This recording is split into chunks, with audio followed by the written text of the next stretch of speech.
বসেন বসেন বসেন।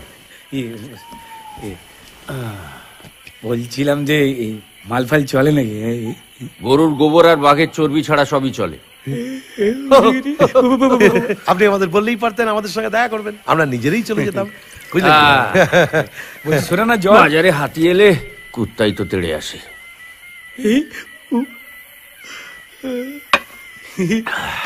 গোটা গোটা আপনি একদম মাতাল ঘুরে একদম। হ্যাঁ, আমির হাত বাক্সু, বরুণ বিশ্বাসকে কেন মারলি?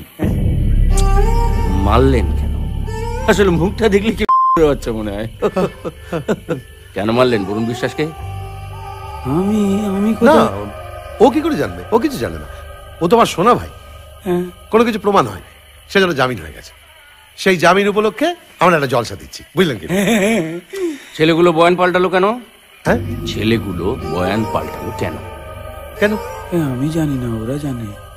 হ্যাঁ, তুই তো আমার শোনা ভাই, জানে তো আমার বাপ। আবার তুই তো গাড়ি করে ফেলছিস। Sorry sorry.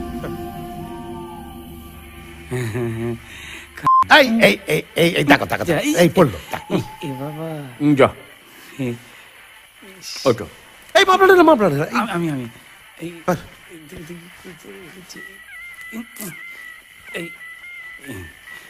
আর কোথায় লেগেছে? পায়ে পড়েছে কোথায়?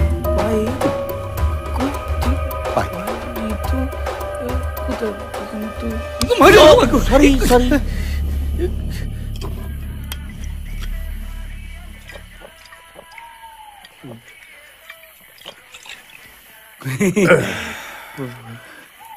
মুদবো দেখি, দেখাতে হবে না, ওটা পারি, কিন্তু কোথায়? আসুন, এখান থেকে সোজা গিয়ে দেওয়াল ঘেঁষে করে দিন। যা, আমি করে দিচ্ছি। খুচরো কোথায়? সব খুচরো পয়সা বৃষ্টি থেকে জাতি এটা কি করছেন?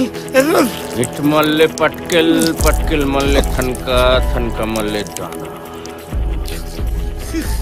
বুঝলি ছানা? এ বাবা, মুখে করে ফেললাম নাকি? আসলে তোর মুখটা এত মার্কা। আবার তুই তো গাড়ি করছিস, সরি। পয়সা ওরা তোর কাছেই রাখ, সাবান কিনতে কাজে লাগবে। বলা তো যায় না, কখন আবার মুখে পাঁক টাক লেগে যায়।